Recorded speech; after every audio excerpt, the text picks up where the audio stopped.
Aggiornamento di calciomercato Inter perché dopo la sconfitta in finale di Supercoppa italiana sono esplose letteralmente le voci, i casi anche all'Inter, le notizie di mercato soprattutto. Apro i quotidiani stamattina, sembra un bollettino di guerra perché si fanno già i primi 10-11 nomi per quella che sarà la rivoluzione estiva, ma soprattutto finiscono in discussione anche due giocatori in particolar modo, Frattesi e Aslani. Su Frattesi tutti i principali quotidiani stanno spingendo tantissimo sul malumore del centrocampista che addirittura dice la Gazzetta e non solo, fosse per lui avrebbe già chiesto la cessione immediata. Questo è un po' il virgolettato perché vuole giocare di più, fosse per Frattesi starebbe già in partenza. Questo è quello che scrivono i quotidiani a partire dalla Gazzetta, mentre su Aslani da quello che leggiamo è più una bocciatura proprio da parte dell'Inter che ha intenzione di voltare pagina. Questo è quello che viene scritto, mentre c'è anche il noto giornalista Fabrizio Biasini, sempre molto informato sull'Inter, che fa sapere, fa intendere che sono in corso delle valutazioni per fare qualcosa già a gennaio sul mercato in entrata, facendo poi in un editoriale su tutto Mercato Web anche un riferimento al centrocampo. Tra le linee, ecco, queste sono un po' le notizie, quello che circola, quello che viene detto in giro. Io voglio parlare di mercato allora commentando queste notizie e portandovi poi anche un gioco che abbiamo fatto con la nostra community in diretta e nel club di Passione Inter e aggiungo poi delle mie considerazioni con una provocazione con cui voglio farvi discutere. Quindi ben ritrovati amiche e amici di Passione Interisti in questo nuovo episodio, vi invito a lasciare un mi piace, se non l'avete ancora fatto mi raccomando clic sul tasto iscriviti così non vi perdete neanche uno dei nostri contenuti e ne approfitto anche per annunciarvi una grande novità del club di Passione Inter perché in tantissimi ci avete chiesto la possibilità di attivare anche gli abbonamenti mensili alla nostra community interista online e allora finalmente vi posso dire che abbiamo accontentato questa richiesta e da questo mese è possibile abbonarsi al club di Passione Inter anche mensilmente. Quindi vi lascio il link in descrizione qui sotto, vi aspetto nel club dove parliamo spesso anche di mercato come in questo momento e abbiamo fatto come detto un gioco in queste ore che ho proposto anche nella ultima live delle 19:30. Ho portato quelli che sono 4 temi caldi del momento sul mercato e ho chiesto la vostra opinione su 4 affermazioni che ho preparato dove dovevate rispondermi col vero o falso in maniera molto secca e molto diretta. La prima affermazione riguardava Christian Aslani. Vi ho riportato quelli che sono alcuni dei commenti che sono circolati sui nostri contenuti social e l'affermazione più in voga in queste ore è Aslani non è da Inter, quindi va ceduto. E qua vi dico subito che durante la live, ma anche parlando nel club, c'è stato un plebiscito sul sì, che Aslani non è da Inter e su Aslani che va ceduto. Da inizio stagione, vi dico un po' anche la mia su questo, mentre aspetto anche i vostri commenti se non avete già risposto, dicevamo comunque che su Aslani questo è il terzo anno all'Inter, quindi bisognava tracciare un bilancio. Era giusto puntarci anche su questa stagione perché ti fa comodo anche in ottica liste, visto che in Serie A è considerato un under e non occupa slot, però bisognava capire, arrivati a questo punto, se è un giocatore da Inter oppure no, perché non si può attenderlo all'infinito a questi livelli. Ad oggi possiamo dire che la sua casella, quella del vice Cianoglu, rimane quella più scoperta nella rosa dell'Inter, nel senso che c'è il dislivello più ampio tra il titolare e il suo vice diretto nel ruolo, soprattutto per quello che viene richiesto dall'Inter di Inzaghi in quel ruolo lì. E dunque nell'ottica di poter potenziare la rosa a gennaio è un reparto in cui si può intervenire per alzare il livello.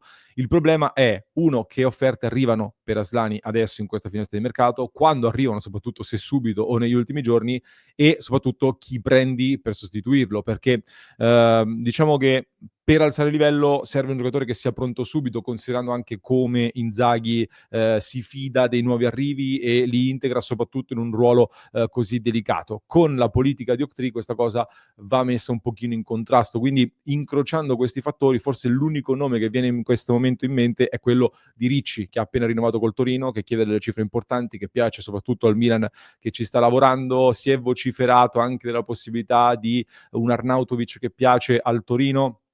Sarebbe poi una situazione che ti porta anche a rivedere qualcosa in attacco, oltre quindi eventualmente a completare la situazione Ricci. Quindi stiamo parlando di una serie di incastri che mi fanno pensare ad una voce, un'operazione di fantamercato. Quindi a meno di colpi di scena, secondo me si va verso la conferma fino a fine stagione di Aslani. In questi mesi Aslani andrà messo in vetrina, ma andrà anche gestito bene, nel senso che per il bene dell'Inter bisogna seriamente interrogarsi sul come impiegarlo, perché fuori Çalhanoğlu, dentro Aslani, ad oggi, soprattutto a certi livelli, in certi palcoscenici, è un problema. Io con questo ribadisco, ci mettiamo anche un asterisco su cui tra poco torniamo, uhm, non trovo giusto dare tutta la colpa della sconfitta nel derby ad Aslani, che anzi sono altre le responsabilità in quella sconfitta che abbiamo già approfondito, ma, ad oggi bisogna valutare in determinati momenti, secondo me, anche Zielinski prima di Aslani in quel ruolo lì, con tutto che anche Zielinski ha dei limiti davanti alla difesa. Quindi, attenzione a questa situazione, fatemi sapere la vostra su Aslani, mentre parliamo anche di quello che è forse il vero caso di questo mese di gennaio, che è Frattesi. Su Frattesi, anche qua l'affermazione che vi ho portato, a cui mi avete risposto, era molto diretta. Frattesi non è da Inter, bisogna cederlo subito. Qua la risposta è stata un pochino più equilibrata, con una leggera, diciamo, propensione al falso, cioè secondo gran parte di chi ha partecipato non bisogna cedere Frattesi in questa finestra di mercato, e Frattesi è da Inter effettivamente. Io su Frattesi ho un'opinione che, ormai conoscete bene. Io capisco che Inzaghi ha la sua idea di calcio e voglia portare i giocatori nella sua direzione. Dal mio punto di vista è un peccato che non si stia riuscendo ad integrare un giocatore che ha grossi limiti dal punto di vista del ruolo tradizionale del centrocampista, ma su cui sta lavorando e sta crescendo con come abbiamo dimostrato con i dati, ma ha soprattutto delle caratteristiche uniche, soprattutto in fase di finalizzazione. Allo stesso tempo, qui la palla per me è nelle mani di Frattesi, cioè tocca a lui, capire e decidere che cosa vuole fare, che cosa deve fare soprattutto, e lo deve fare in tempi brevissimi, perché, per me l'Inter almeno fino al termine della stagione deve continuare a puntare su Frattesi. Abbiamo visto anche, ne parlavamo con il nostro Enrico in redazione, anche Taremi, quand'è che Taremi si sblocca con il gol? Dopo aver fatto un buon secondo tempo contro l'Atalanta e poi gioca la seconda partita finalmente con la squadra titolare, con l'Inter che gira, che funziona, la fa da titolare e arriva anche il gol, arriva la sua miglior prestazione da quando è all'Inter, proprio nel derby di finale di Supercoppa. Ecco, anche Frattesi per me è bene giudicarlo non quando entra 10 minuti dalla fine, con un Inter totalmente ribaltata e l'inerzia dalla parte dell'avversario. Bisogna valutarlo in partite magari inserito in un contesto di un Inter più titolare. Però tocca a lui poi dimostrare anche con l'atteggiamento, con la voglia quando entra che vuole spaccare le partite e fare bene e accettare anche di avere questo ruolo, perché in un Inter comunque così forte nessuno può avere il posto garantito, ma poi lui rispetto alla scorsa stagione è vero che il trend è in calo a livello di presenze, ma già in proiezione sta giocando di più e in questa seconda parte di stagione ci saranno tantissime partite ravvicinate, quindi anche lui avrà il suo spazio. Per questo motivo non capisco che cosa andrebbe a fare oggi alla Roma. Non è che deve andare anche a trovare spazio in vista di un europeo o di un mondiale la prossima estate. Quindi anche per lui, secondo me, bisognerebbe che faccia mente locale, che accetti questo suo ruolo e che dia di più in direzione anche di un Simone Inzaghi che, se lui lo dimostra, comunque lo spazio glielo dà, glielo concede e anche di lui ci sarà bisogno in questo finale di stagione. Però ecco che sono 2 situazioni da monitorare, visto che anche lo stesso Biasin, come dicevamo, fa riferimento proprio al centrocampo come reparto da tener d'occhio. Se partono, anche qua, chi si prende per sostituire eventualmente un Frattesi durante un mercato di gennaio? A questo punto, terza affermazione che abbiamo fatto nel nostro ultimo appuntamento è relativo alla difesa. A gennaio l'Inter deve fare per forza un colpo in difesa. Qua siamo stati attorno a un 55% dei votanti che ha detto sì, 45% ha detto che non c'è bisogno di un difensore perché c'è la possibilità di integrare Palacios. Quindi bisogna integrare Palacios in questa seconda parte di stagione e un colpo in difesa non serve. Io qua in realtà, ragazzi, sono un po' più dalla parte del sì. Dal punto di vista del colpo in difesa, si sta riproponendo a 6 mesi di distanza quello che era il grande dubbio che avevamo a inizio stagione, nel senso che avevamo detto i principali dubbi su questa rosa erano il vice, Çalhanoğlu sulla fascia destra e al centro della difesa con le perplessità sulle condizioni fisiche di De Vrij e Acerbi. Ora, questi mesi secondo me hanno tutt'altro che fugato i dubbi sulla tenuta fisica dei 2 centrali. Con De Vrij che adesso è uscito dalla partita con il Milan con dei crampi, non era nulla di grave, però noi adesso continueremo a sollecitarlo, perché anche contro il Venezia siamo corti in difesa, De Frey dovrà giocare di nuovo e si espone ancora di più al rischio infortunio con Acerbi che dovrebbe rientrare dalla prossima settimana. I dubbi non sono stati ridotti dalla scorsa estate. Dal punto di vista progettuale, io l'ho detto tante volte, io non avrei nemmeno riscattato Acerbi dopo il primo anno, quindi adesso i dubbi cominciano ad esserci dal punto di vista fisico. Col passare del tempo lì in difesa, secondo me, Palacios, faccio fatica a pensare che Palacios possa svoltarti le scelte e le gerarchie in difesa da qui a fine stagione.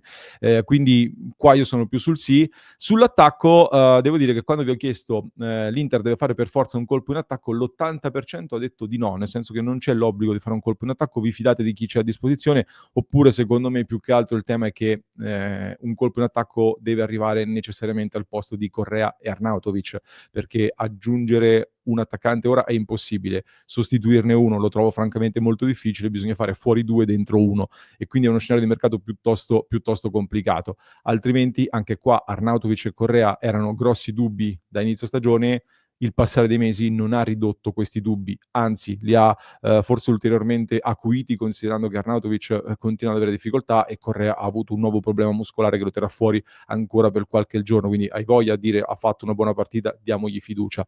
Rimangono due grossi incogniti, a questo punto te li tieni tutti e due in due insieme, almeno ne fanno uno probabilmente, a livello di tenuta e di possibilità di schierarli, sperando che si sblocchi Taremi in maniera definitiva e che venga coinvolto sempre di più, però ecco, anche sull'attacco il mercato di gennaio si chiama mercato di riparazione, per cui se quelli che erano i dubbi dell'estate col passare dei mesi sono, se non diciamo ridotti, ma addirittura aumentati, il mercato di gennaio è un'opportunità.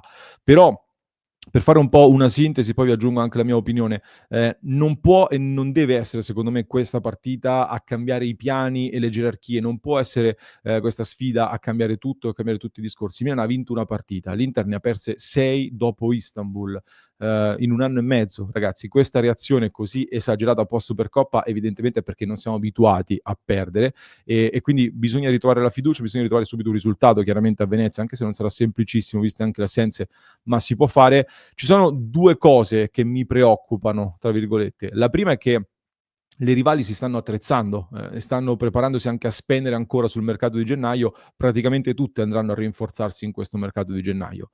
La seconda è una preoccupazione, diciamo, anche positiva, nel senso che Inzaghi e l'Inter, ragazzi, hanno davvero in mente, l'idea di provare ad andare fino in fondo in tutte le competizioni e questo è giustissimo ed esaltante per me per una squadra come l'Inter. Dall'altro lato ti espone a dei rischi di rimanere a bocca asciutta sui vari trofei per cui sei in lotta, ma ripeto è giusto che una squadra come l'Inter ci provi ad andare in fondo e io preferisco tifare una squadra che ha questa ambizione piuttosto che nascondersi e provare a fare il colpaccio lasciando tutto il resto in balia degli eventi. È chiaro che per andare fino in fondo in tutte le competizioni, quando anche le altre si stanno rinforzando, ecco, anche all'Inter servirebbero degli interventi sul mercato. Sarebbe meglio avere qualche certezza in più, ecco, nella seconda parte di stagione, ma non perché la rosa dell'Inter non sia all'altezza, perché adesso sono ripartiti anche tanti a scrivermi come si fa a dire che l'Inter ha 2 rose, ma che l'Inter ha 2 squadre. Lo hanno detto Conte, Zazzaroni, Sabatini, i rivali dell'Inter. Cioè chi è contro l'Inter ha detto che l'Inter ha 2 rose per cercare anche di sminuire eventuali successi. L'Inter ha 11 titolari, l'Inter ha 4 o 5 alternative forti e poi alcuni giocatori utili per completare. Un conto è quindi gestire le rotazioni, come l'Inter ha fatto molto bene anche in Champions League, visto che siamo lassù con il destino nelle nostre mani. Un conto è finire un derby di Supercoppa con Sommer in porta, davanti Darmian è entrato male, Bissek acciaccato in difficoltà, Bastoni che barcollava dopo la pallonata, Dumfries che era fuori dalla partita per me dal primo tempo è uscito dalla partita, l'abbiamo visto perdere questa volta nettamente il duello con Teo Hernandez. Frattesi, Asllani, Zelinski, chi più chi meno svagato con dei problemi non è entrato benissimo e Carlos Augusto tutt'altro che il centrocampo titolare e davanti Lautaro e Taremi che sono stati spremuti. Cioè è chiaro che in difficoltà, spremuti, con l'inerzia della partita che va dalla parte dell'avversario, tutti hanno delle difficoltà ad incidere. Se gestiti invece come fatto per esempio in Champions o con delle rotazioni, più calcolate, più misurate, è tutto un altro discorso. Un Frattesi può essere valorizzato di più se accanto a lui ci sono Barella, Çalhanoğlu e Mkhitaryan per dire adesso per dire insieme ai titolari. Quindi con dei rinforzi quest'Inter avrebbe più possibilità assolutamente, di migliorare alcune delle lacune che sono state individuate e di poter lottare ancora meglio per quelli che sono gli obiettivi di questa stagione.